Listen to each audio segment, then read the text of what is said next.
नमस्कार, स्वागत करती हूँ आप सभी का। आज हम बात कर रहे हैं कि जिन बच्चों का पढ़ाई में मन नहीं लगता उनके लिए एक खास उपाय। जी हाँ, पढ़ाई वाले दो ग्रह खास तौर से उन पे ध्यान दीजिए।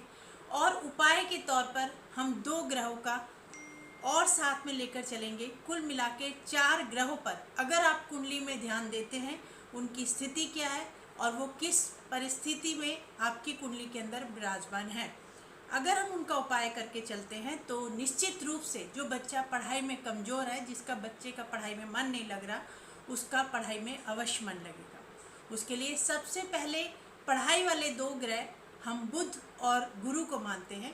अगर ये कुंडली के अंदर वक्री है या अस्त है तो बच्चे को याद नहीं रहेगा या बच्चे की याददाश्त शक्ति कमज़ोर होगी। बच्चे लिखने में दिल चुराएगा, लिखना नहीं चाहेगा, या जो बच्चा याद कर कर जाता है वो भूल जाता है। ये सारे दोष बुध अस्त या बुध की वक्री अवस्था के अंदर देखने को मिलते हैं। पढ़ाई के अलावा वो बच्चा सब चीज़ों में एक्सपर्ट रहेगा अगर वो गुरु वक्री है उसका, और अगर वो छठ 12 में बैठ गया है तब भी ऐसी स्थिति देखने को मिलती है। अस्त है, वक्री है, तो ये भी स्थिति हमने देखी है।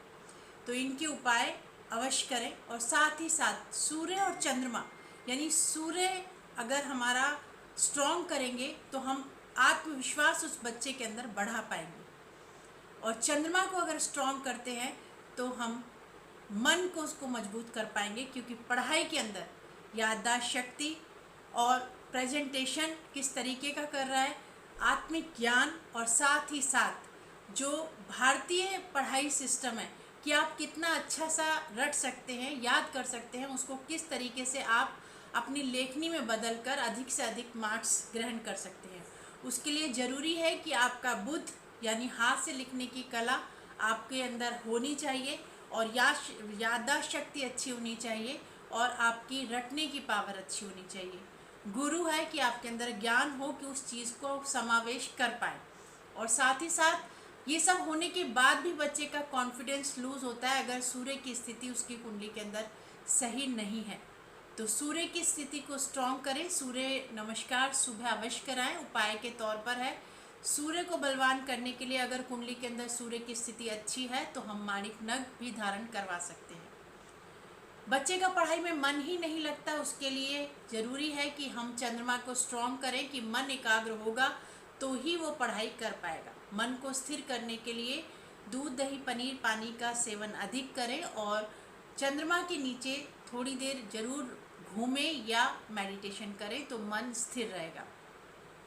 भावात्मक रूप से भी बच्चा स्ट्रॉन्ग रहेगा तो अपनी माँ के साथ भी उसके संबंध अच्छे रहेंगे, तो वो पढ़ाई के अंदर एकाग्रचित होकर बैठ पाएगा। बुध अगर कुंडली के अंदर अस्त है, वक्री है, तो उसका उपाय है कि आप गार्डनिंग पौधे लगाएं।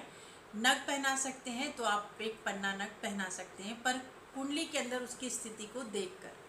साथ ही साथ अगर आप हरी घास के ऊपर उस बच्चे को चलने के लिए बोलते हैं, या हरी घास कुंडली के अंदर बुध नीच का है तो हरी घास का दान और तोते को उड़ाने का भी एक उपाय है जो कि कर सकते हैं, जिससे कि बुध नीच का अगर कुंडली में है जो कि उसकी कुंडली के लिए ज़रूरी है तो ये उपाय कर सकते हैं। गुरु जो कि आपको एक तरीके से आत्मज्ञान देता है, आपके लिए एक प्रकाशमान ग्रह है और सबसे अधिक ज्ञानवान भी कहा गया है।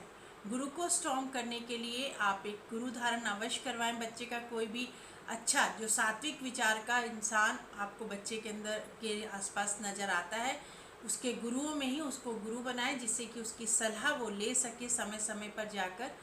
गुरु स्ट्रॉन्ग कराएं, बड़ों का सम्मान करना सिखाएं, और जिस कमरे के अंदर वो बैठे तो वो जो रूम है वो उसके अंदर लाइट येलो कलर प्रकाशित रहे, तो वो उस उजाले में जब भी बैठकर पढ़ेगा तो उसका ज्ञान अवश्य बढ़ेगा। उसका मुख उत्तर की तरफ, यानी बुध उत्तर का है, और गुरु को भी स्ट्रॉन्ग कराएं। पूरब की तरफ सूर्य स्ट्रॉन्ग रहेगा, पूरब की तरफ या उत्तर की तरफ मुख करके अगर बच्चा पढ़ाई करेगा तब भी उसकी पढ़ाई के अंदर ये ग्रह बहुत योगदान देंगे। इन 4 ग्रहों का ध्यान करके अगर आप उपाय करते हैं कि कुंडली में किस तरीके की एक अच्छे ज्योतिषाचार्य से आप फलादेश या उसकी विवेचना करवा सकते हैं कि कुंडली में इन ग्रहों की क्या स्थिति है। उसको देखकर जो आप उपाय करेंगे तो बच्चे का अवश्य पढ़ाई में बहुत मन लगेगा और ये निसंदेह बच्चा टॉप करे, बच्चा पढ़ाई में मन की पढ़ाई के लिए ही बार बार आपसे कहे। ये आप देख सकते हैं, अगर इन चारों ग्रहों को स्ट्रॉन्ग कराते हैं तो निसंदेह बच्चा पढ़ाई में बहुत ही अच्छा रिजल्ट आपको देगा। ये छोटे छोटे से उपाय ग्रहों को जानकर अगर आप करेंगे तो बच्चे को उन्नति करने से या बच्चे के 90+ मार्क्स लाने से आप बिल्कुल भी पीछे नहीं रहेंगे। आपको भी अगर कुंडली दिखवानी है, वास्तु विजिट करवाना है या आपको कोई भी वास्तु से संबंधित जानकारी लेनी है, व्रत त्योहारों से संबंधित जानकारी लेनी है तो आप हमसे संपर्क कर सकते हैं। हमारे नंबर्स हमारे वीडियो के साथ दिए हुए होते हैं। ये उपाय करिए और देखिए बच्चा कितनी आसानी से पढ़ाई की तरफ मोल्ड होगा। नमस्कार।